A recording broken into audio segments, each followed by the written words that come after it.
What's up, everybody? This is Average Planeswalker, and I am in Japan, in Tokyo, and I want to talk about my experience in the Planeswalker Championship that happened like 2 weeks ago.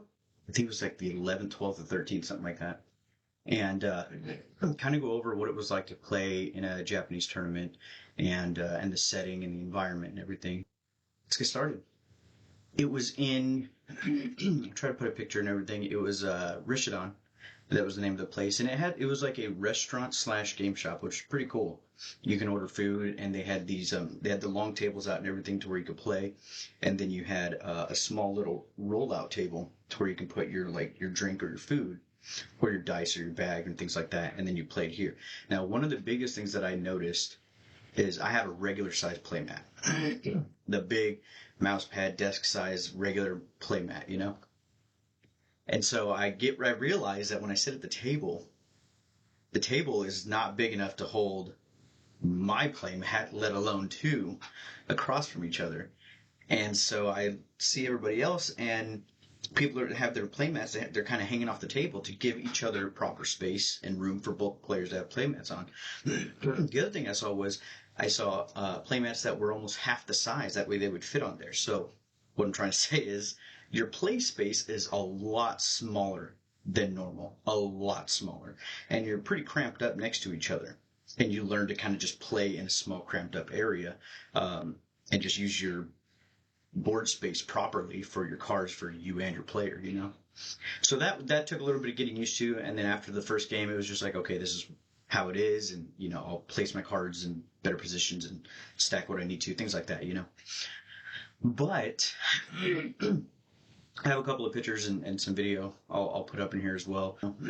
So I kind of just circled and panned around the shop a little, and then took a couple of pictures of the of things I thought were pretty cool in the shop, but I didn't take pictures of people playing because I just thought that would be rude. We're in a society that really respect is a very big thing in the culture. So anyway, I sit down with the person I'm playing against, and I pulled up a website that somebody created. Shout outs to whoever that was.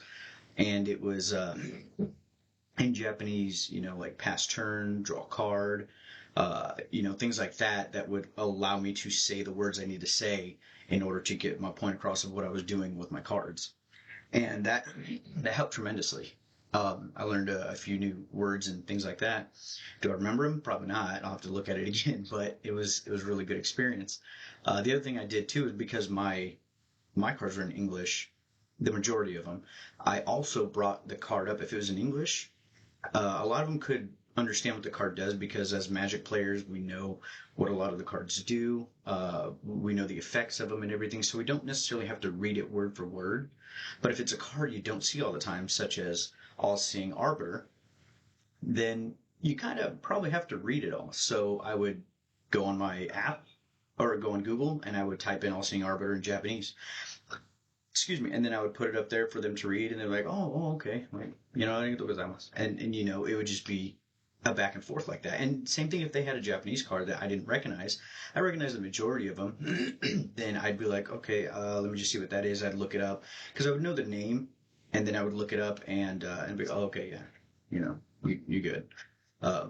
So there was a little bit of that back and forth, and everybody was very patient playing against me because I am the odd duckling in the tournament, obviously, and I knew that. You know, I knew that going in, and so they had a lot of patience with me, which I really appreciated.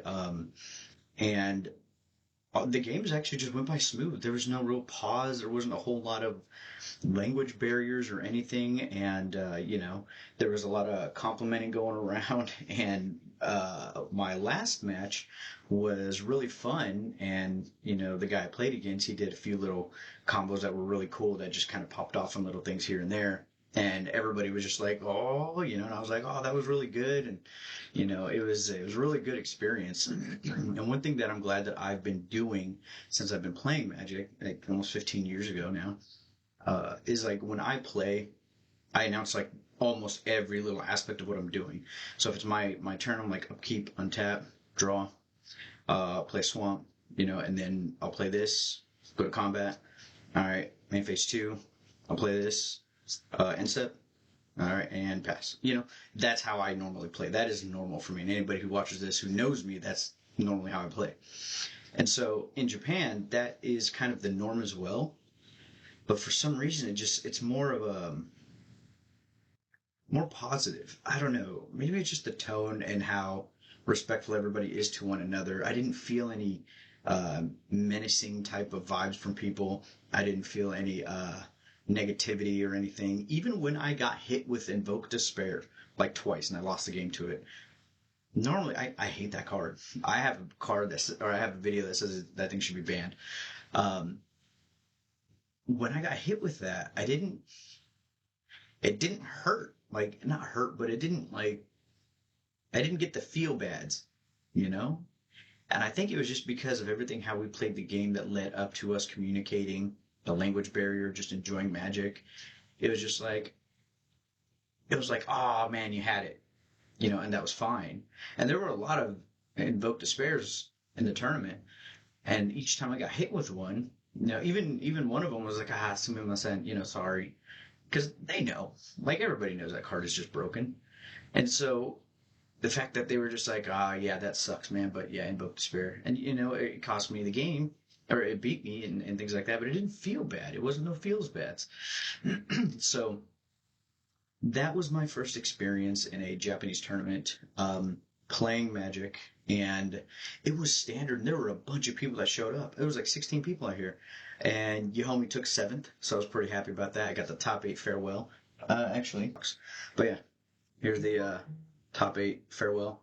And I have 2 more tournaments coming up this weekend that I'm going to go to on Saturday and Sunday, and I want to try and get at least another top 8, so I can have 2 farewells. If I can get 2 more, that'd be great. But the first place is a Wandering Emperor, and then this is the top 8 shield here. Get my finger out of the way. Yeah, there you go. And so the Wandering Emperor has obviously a 1 there for first place. And then there's a participation promo, which is Banishing Slash, I think it was. So yeah, overall the experience was really good. I felt really comfortable in the environment. I felt really good playing Magic again. It's been a long time since I felt good playing Magic, and so I'm really excited to kind of keep this going.